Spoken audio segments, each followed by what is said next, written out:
Good afternoon, everybody. I am speaking on behalf of the UN Security Council members Denmark, France, Greece, the United Kingdom, and my own country, Slovenia, and incoming Security Council member, Latvia.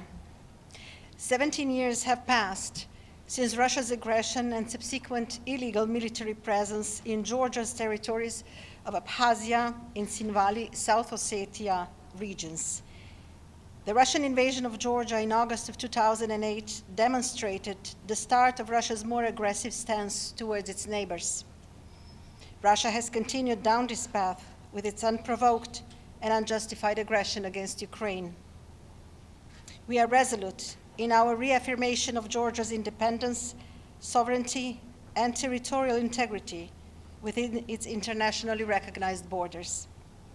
We condemn Russia's brutal invasion and continued illegal military presence in contravention of the UN Charter and exercising of effective control and taking steps towards annexation of the two Georgian regions, including signing of the so-called integration treaties, transferring strategically important parts of Georgian territory and infrastructure to Russia, and conducting illegal so-called elections.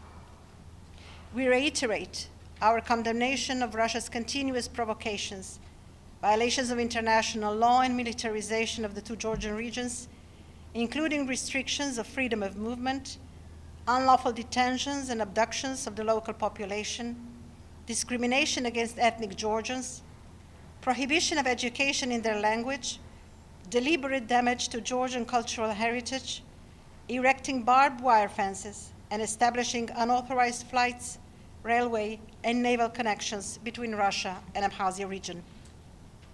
We further condemn the killings of Georgian citizens David Basharuli, Gigaot Khozoria, Archie Tultanshvili, Tabas Ginturi, Vitali Karbaya, and Irakli Kvaratselia. The perpetrators of these crimes must be brought to justice and held accountable. We recall the judgments of the European Court of Human Rights, which on multiple occasions confirmed Russia's responsibility for grave human rights violations, including killing of civilians, torture, inhumane and degrading treatment, and the list goes on. We also emphasize the issuance of arrest warrants by the International Criminal Court for alleged war crimes committed against Georgian civilians.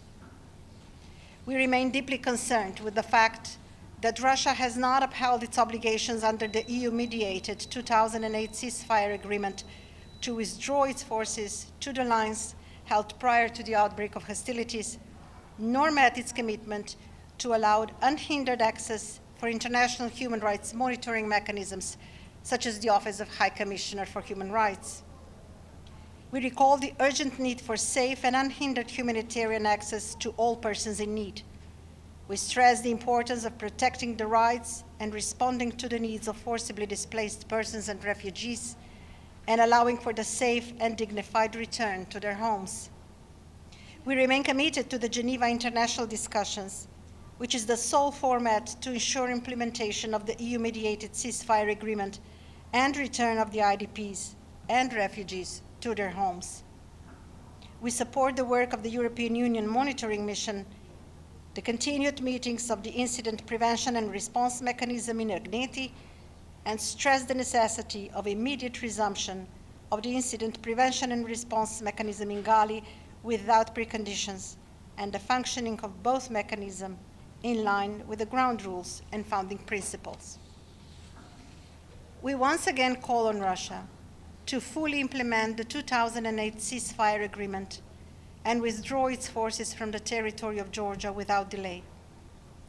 We reiterate our 17-year-old call to Russia to reverse the recognition of the so-called independence of the two Georgian regions, not to impede the creation of international security mechanisms, and to allow access of international human rights and humanitarian organizations to both regions.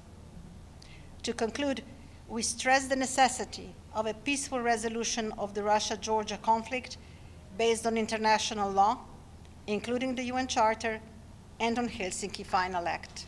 I thank you.